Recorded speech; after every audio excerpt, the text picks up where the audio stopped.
Hi everyone, my name is Leanne and today I have a lot of books to show to you.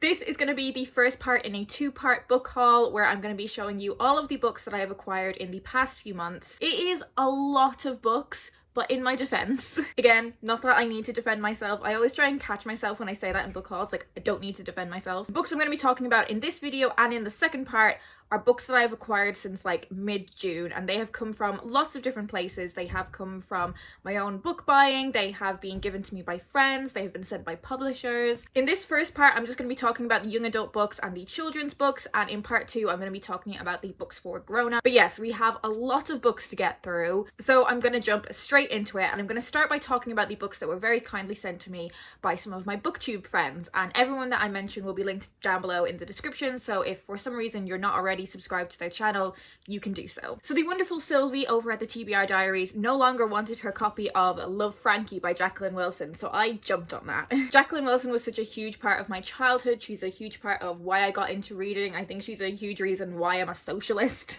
I don't know too much about the plot of this book, but I was so excited when I heard about it because it has a queer protagonist, and also look how gorgeous this is. And then when you take the dust jacket off, it has this gorgeous rainbow on it as well, which I think is absolutely stunning. I think this is going to be the perfect cozy read for when you want to get snuggled under the blankets and just devour a book, get all cozy, get the fairy lights going, get a nice warm beverage. This is going to be the perfect read for that. Aoife from Pretty Purple Polka Dots also sent me her copy of Needlework by Deirdre Sullivan. I have loved everything that I have read from Deirdre Sullivan, whether it is her short story collections or her full-length novels, and this one is from a few years ago and I didn't read it when it first came out. It's a young adult novel, and a lot of Deirdre Sullivan's books have quite heavy, hard-hitting themes, and I think this one is no different. It is about a teenage girl who wants to be a tattoo artist, but it's also about her relationship with her body, and I think it also has themes of abuse and neglect in there as well. So I think it's going to be quite a difficult one to read, but I have loved Deirdre Sullivan's writing, so I'm really intrigued to dive into this one. Eva also very kindly sent me her copy of What Magic Is This by Holly Bourne, and it has the beautiful pink sprayed edges. I am obsessed. Holly Bourne really is one of my favourite authors of all time. I have really enjoyed everything that I have read from her. This one is about a group of 3 friends and what happens when one of them is heartbroken, and the girls come together to support their friend, but I also think there are some kind of like witchy magical elements to this as well. I love books that are about witchy things, and also what is really cool about this book is that it's published by Barrington Stoke, who specifically work on making books that are dyslexia friendly. So in terms of the font used, the line spacing, the type of paper used, it is all friendly for people who have reading difficulties, which I think is absolutely great. In fact, speaking of Holly Bourne, I have 2 more books that were very kindly gifted to me by friends that are by Holly Bourne. The brilliant Rosie, and as I said, everyone's channels will be linked down below in the description, very kindly gifted me the Yearbook by Holly Bourne from my wish list. FYI, if you ever want to have a little snoop on my wish list, not even to buy anything, but just if you want to see like what books are on my radar, then it's always linked down below in the description. Again, this isn't one that I know loads about the content of the plot, but I know going into a Holly Bourne book, there is going to be focus on friendship, there's going to be some drama, there's usually themes of mental health, which I'm really interested in as well, and I think this one is about a group of 3 girls as well and the friendship between them, and it is somehow centered around their high school yearbook, and I'm also obsessed with this cover design. I think it's amazing. And Shannon over at 155 Books very kindly sent me The Places I Cried in Public, also by Holly Bourne, and this one also has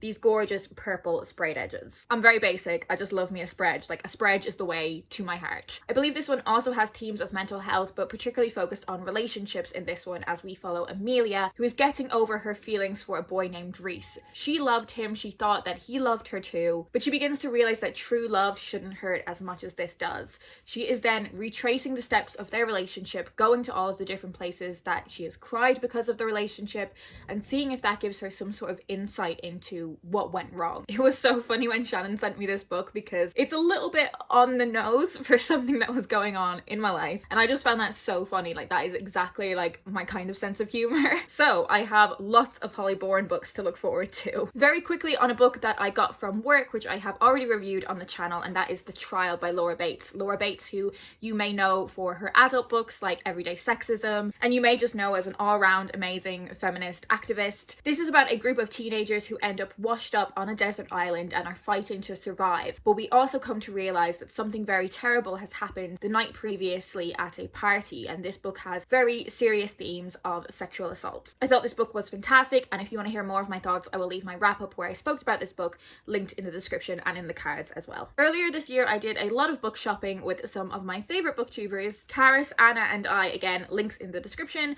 We all went to do some book shopping in London, and then the following day we went to Oxford to see Charlotte from Queenie Reads. And of course we went to the beautiful Blackwells that there is in Oxford and took advantage of their amazing 3 for 2 offer. Originally when we went in, we were thinking like maybe we could come together and take advantage of the 3 for 2, like maybe we could figure out how to split the money. But no, of course we all ended up with our own 3 for 2 offer. So I picked up Hattie and Issue's Guide to Fake Dating by Adiba Jagadar. This is another one that I have already reviewed as well, but this is a YA romance between 2 teenage girls. It is set in Dublin. It's told from 2 perspectives and both of our main characters are Bengali, and the book engages with that kind of perspective, being a Bengali girl in Dublin, which I thought was really interesting. You may remember that the Hen Awards was one of my favourite books of the year so far, but I think I loved this one even more. Again, if you want to hear my full thoughts, they are in my wrap up. I also picked up Front Desk by Kelly Yang. This tells the story of a family of Chinese immigrants who have moved to the US, and it explores the difficulties that they have making a life there, the challenges they face, but also how they make the most of what they have. And this book focuses on what happens when the family start to run a motel. Much of the book also focuses on our main character's experiences in school, and I don't want to go into my full thoughts on this one too much because I have already read it and I will be speaking about it at the end of the month in my September wrap up, but safe to say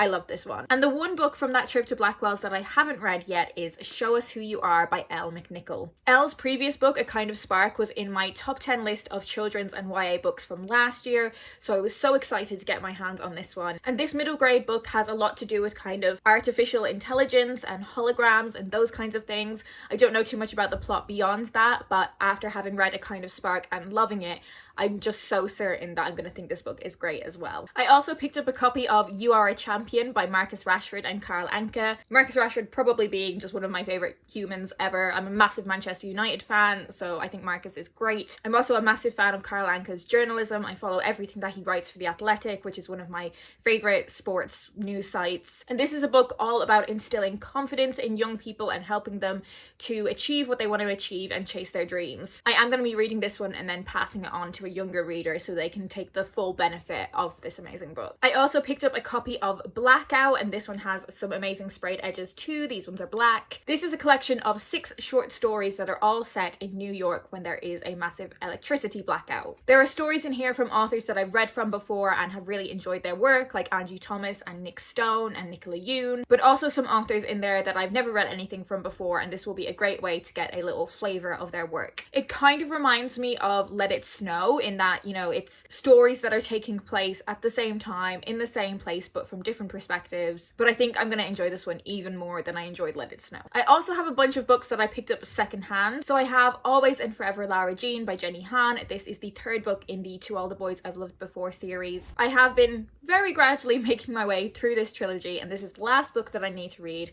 so very excited to give the films a rewatch and then read this one. I also picked up a copy of Not My Problem by Kira Smith. This is a YA female-female romance. It is about Aideen, who is a rule breaker, and Maeve, who is a class SWAT. And when Aideen reluctantly agrees to help Maeve escape her crazy workload, she doesn't expect the solution to this problem to be pushing Maeve down the stairs. This one is set in Ireland, so hopefully it will follow the trend of me loving YA LGBTQ+ stories that are set in Dublin. I know reading stories like this would have made a huge difference to me growing up. I also picked up a copy of The Boxer by Nikesh Shukla. This is about a boy named Sunny who is dealing with a lot of experiences around prejudice and racism, but it also has a lot to do with his experiences with sport and with boxing in particular. I love books that engage with sport in some way, and I've never read anything from Nikesh Shukla before, but I have heard incredible things, so really looking forward to delving into this one. I also have 2 books by Benjamin Zephaniah. I have Refugee Boy, which I have already read, so my thoughts on this will be in my September wrap-up, and also Teacher's Dead. I'd previously read Gangster Rap by Benjamin Zephaniah and read some of his poetry as well, so when I found these 2 books I was really keen to get hold of them. Refugee Boy was absolutely fantastic, and it deals with a young boy's experiences of being both Ethiopian and Eritrean and the conflict in these places and him seeking refuge in England. And I believe this one deals with the aftermath of a teacher being murdered in front of his students. So some very hard-hitting topics here, but Benjamin Zephaniah is such an incredible writer, and I think he really nails these difficult subject matters for younger readers. I also picked up a copy of Hollowpox, which is the third book in the Trials of Morrigan Crow series by Jessica Townsend. I read the first two books, Nevermore and Wondersmith, and thought they were fantastic, full of that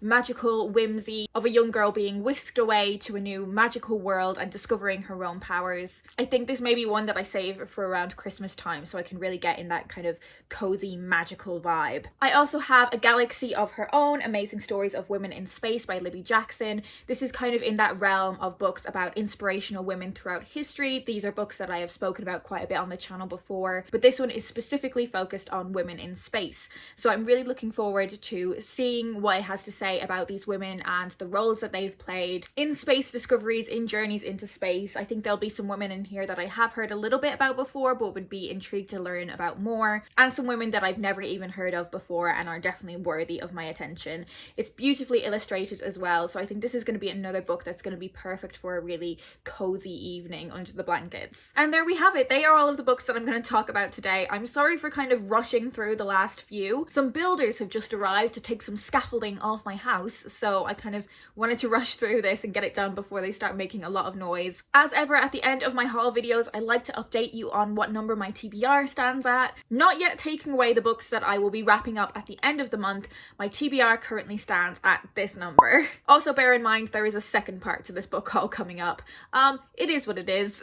It definitely is still possible for my TBR to be below 100 books at the end of the year, but I have a lot more work to do. Not that it's work, it's enjoyment. But if I am going to reach that goal, I really need to cut down on how many books I'm acquiring in the next few months, which is a little bit tricky seeing as my birthday and Christmas are in the last month of the year, but we'll see how it goes. All of the books that I've mentioned will be linked down below in the description if you want to find out more about them. All of the booktubers that I've mentioned will be linked down there as well as all of the videos that I've mentioned. If you have any thoughts on anything that I've mentioned in this video, do leave me a comment down below and we can have a little chat. Or if you don't have anything in particular to say, leave me one of the sparkling emojis so that I know that you're here. That's all I'm going to talk about today. I hope you guys are doing well, and I will speak to you in my next video.